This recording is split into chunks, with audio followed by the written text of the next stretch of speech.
Time now for a check of some of the top business news stories. I'm here with Cole Stangler from the France 24 Business Desk. Hi there, Cole. Hey, Tom. Let's begin with a hotly contested takeover of a very influential corporation here in France, now in the hands of one of the country's richest men. Yeah, that's Vincent Bolloré, someone with a net worth of 8.5 billion euros. Under a deal brokered today, the firm Lagardère will see the balance of power shift to a new majority, one that's loyal to Bolloré. Takeover has sparked concerns over the future of some of Lagardère's highly prized assets, a major publisher, a group of newsstands, but perhaps most importantly, media outlets, including the radio station Europe 1. A staunch conservative, Bolloré recently oversaw the transformation of another media outlet, that's the TV channel CNews, which he helped launch back in 2017, and which has been dubbed the French Fox News by critics. Just a year ahead of presidential elections, the prospects of a similar editorial shift at Europe 1 have employees concerned. After going on strike last week, they gathered again on Wednesday to voice their opposition. Mais le modèle qui est en train de gagner aujourd'hui et qui a gagné pour une part aux États-Unis, on en a vu les effets, c'est tout autre chose. C'est celui qui cherche à produire non pas de l'information et de la connaissance, non pas non plus du lien social, ce qui a été longtemps la vocation des grands médias généralistes, mais au contraire à créer des controverses, des fractures, à dresser une partie de la France contre l'autre. Let's take a look now at some of Wednesday's trading action. Pretty rough day on the major European indexes, though things looking a bit better on Wall Street. As you can see, there's solid gains on the Dow Jones, just the NASDAQ there below the flat line. Investors reacting to encouraging data from payroll processor ADP, finding the private sector created more jobs in the U.S. than expected last month. Now, popular trading platform Robinhood has agreed to pay some $70 million in penalties under a settlement with the U.S. Financial Industry Regulatory Authority. It'll pay $57 million to the organization and then return the rest to thousands of customers.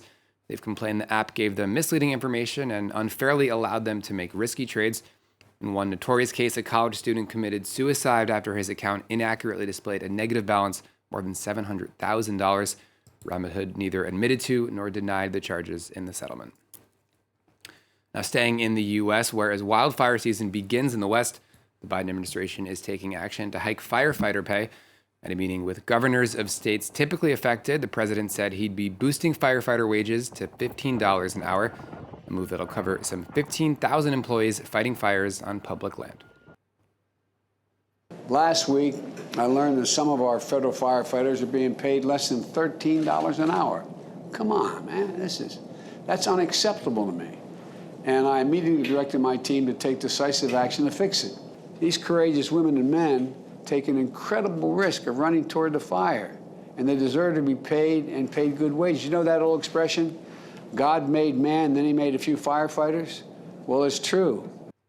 Next to Morocco, where, like around the world, the tourism sector is starting to bounce back.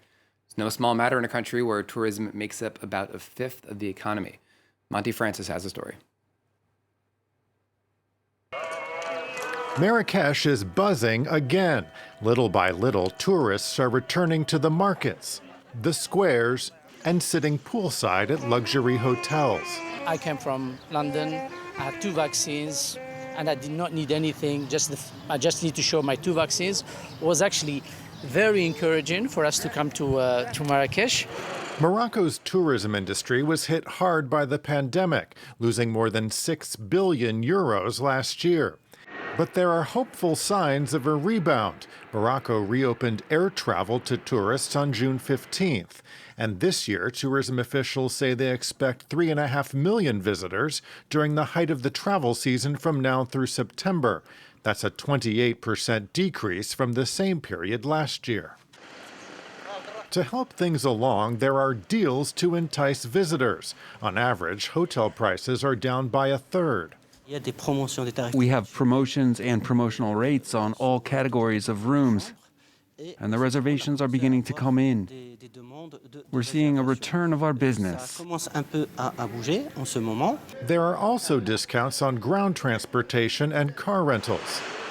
The return of tourists is a huge relief for the hospitality industry, but some are asking for the few remaining restrictions to be lifted, including a nighttime curfew that starts at 11 p.m. And finally, here in France, the last COVID restrictions on restaurants are being lifted today. It'll help boost a recovery in the sector, but as diners return, the industry is facing another major problem. There's a huge shortage of staff, as Erin Agunkeye reports. The summer holiday season is starting, but this five-star hotel in Marseille is struggling to recruit.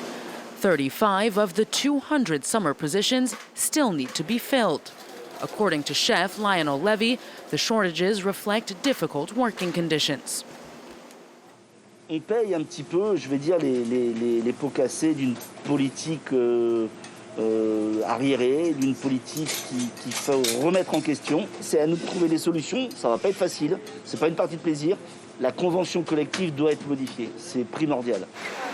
The entire restaurant industry is grappling with the same problem. At this Parisian restaurant, this server too decries a strenuous work schedule. Conditions, moi je pense c'est assez difficile parce que restaurants ils sont presque tout le temps ouverts 7 jours sur 7. On n'a pas de jours fériés, on n'a pas de soirée, week-end. France's main hospitality union says there are more than 100,000 positions that need to be filled immediately. The UMIH says the sector's reputation must change to attract new workers. L'histoire de dire on travaille 60 heures en restauration, on n'est pas payé, c'est fini tout ça. Ça date d'il y a très longtemps. Il y a une convention collective avec des niveaux, des échelons. Aujourd'hui, il faut valoriser nos métiers. C'est encore un métier où on peut démarrer à la base et puis finir patron de son propre établissement.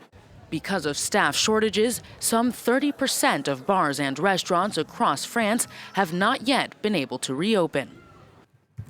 Well, Tom, we've seen this issue crop up in other countries too. A lot of experts say another big reason for the problem is pay. If you want to recruit people, you have to pay more. Absolutely. Thank you very much indeed for bringing us up to speed. Cole Stangler there with all the day's top business news stories. I'll be back in a couple of minutes. Don't go away.